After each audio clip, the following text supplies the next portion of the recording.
and you can quote this on me. There is no way the Orioles or Red Sox make the playoffs this season.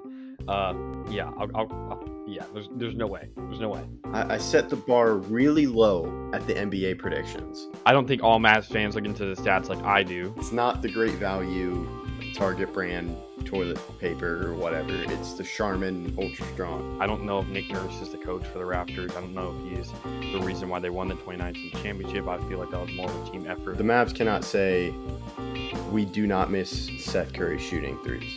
This questions the firing of Dwayne Casey, who I think is a very underrated coach. To me, the Capitals really pushed all their chips for this season. Hello, I'm Mike Grimes, and you've been listening to Outsiders Opinions with Kevin and Austin. What's up, y'all? Welcome to our MLB Opinions of the Week, and we are recording the day after it was a 1-for-1 swap. No prospects included, just the Rangers trading Marcus Semien to the Mets for Brandon Nimmo, Austin. Yeah, and this is something that kind of shocked me.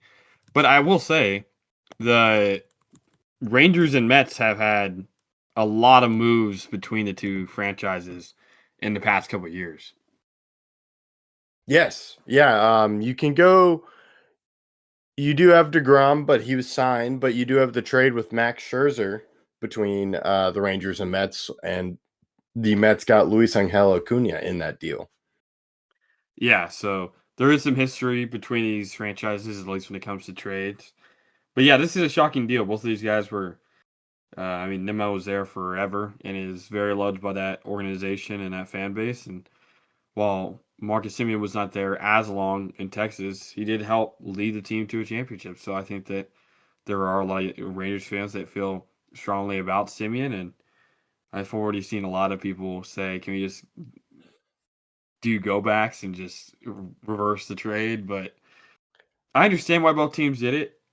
Semien has struggled offensively recently, and getting a good defensive second baseman is a need of the Mets. And then for the Rangers, their outfield has not been able to hit recently. And so picking up a solid, consistent, usually healthy outfielder makes sense. Now, being these two guys is kind of still insane. But what are your thoughts about the trade, first emotionally and then schematically? So emotionally, I was okay moving off Semien. Like, I love Marcus Semien, and I'm grateful for the 4 years, but it was always kind of looked at like, okay, he may not spend the full 7 years here because of how big that contract was. And it started aging badly the past 2 years, especially this past year. So I was like, okay, they may try to trade him, but I don't see that happening because it's hard to find a trade partner with a guy that is declining. He is 35 years old, and getting this type of deal is rare because if you want to trade it, you have to trade a prospect, but they didn't. They just, to me, these are two teams that are like, okay, we have a quote unquote bad contract. We would like to move off. Let's swap. And that's what I view the Brandon Nimmo and Marcus Semien trade as. It is going to be weird him not playing with Corey Seager because they both came in at the same time. But I think the Rangers are really cleaning house and really wanting to improve after failing the past 2 years.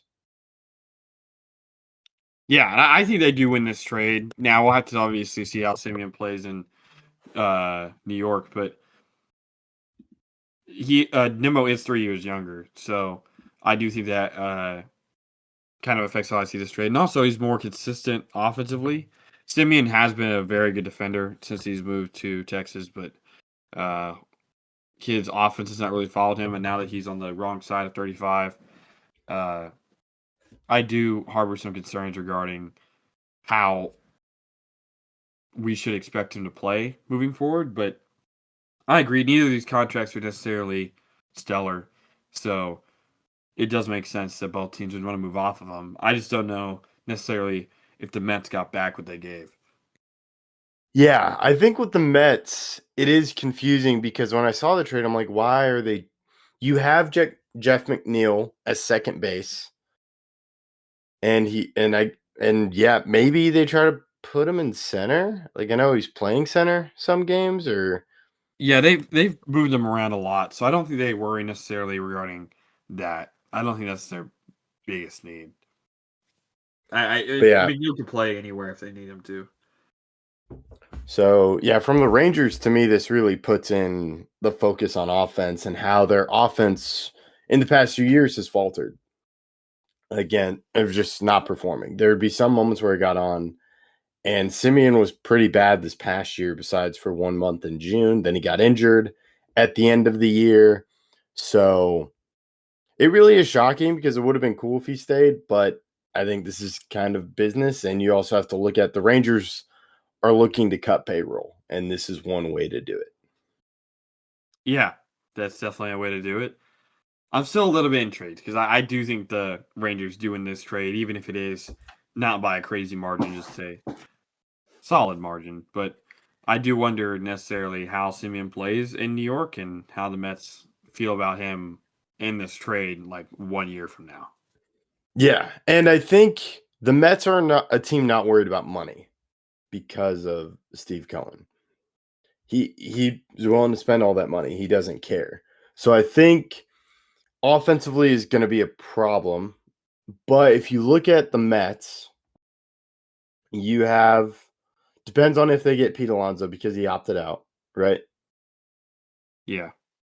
But you do have Lindor. I want to say who's there? They young catcher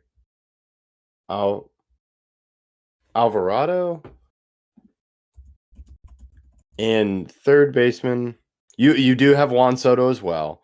So yeah, Francisco Alvarez, as well as Vientos. So I think in Texas, Simeon was looked at as the second guy on the offense to carry the load. With the Mets, he's not going to be looked at. He's going to be looked at to be a contributing player. The problem is he's getting paid to be a top guy. But if you take out the paycheck, because that doesn't really matter to the Mets ownership like it does to the Rangers ownership, it could work out for them. But you got to look at Brandon Nimmo and what he does in Texas. Yeah, the Mets also have Brett Beatty. So I think it adds to a solid defensive infield with up the middle with Francisco Lindor and Marcus Simeon. It's just it's a big peg check for Simeon, who probably won't contribute well offensively. Yeah. Well, to see how the trade works, I think it's extremely interesting whether or not both parties are pleased after a year from now or at the end of both of these guys' contracts. But I do have some reservations regarding the decision making that the Mets made. But if they feel strongly about it tonight, I still see it. I mean, as long as you have Soto and Lindor on the roster, your contention window will be open. And last year, they just missed the playoffs. I expect them to be back in the hunt this upcoming year. So maybe just shaking up the locker room is something that they think will help them out. Yeah, and with the Rangers, I think this shows a move of they want to get a guy that's better offensively and a guy that doesn't swing and miss. The OPS plus from Nimmo has been above 100 the past couple of years. So I'm just interested. I feel like there's another move for the Rangers because it's coming out. Nimmo's like they're going to contend. What else do they add, and how much do they pay to add? And kind of how do they implement this new approach that they've been trying to do of not swinging too much at balls and really drawing walks and not just going for homers. Yeah, that's a good point. We'll have to see. So that concludes our episode. Let us know your thoughts in the comments. We appreciate you listening to Outsiders Opinions.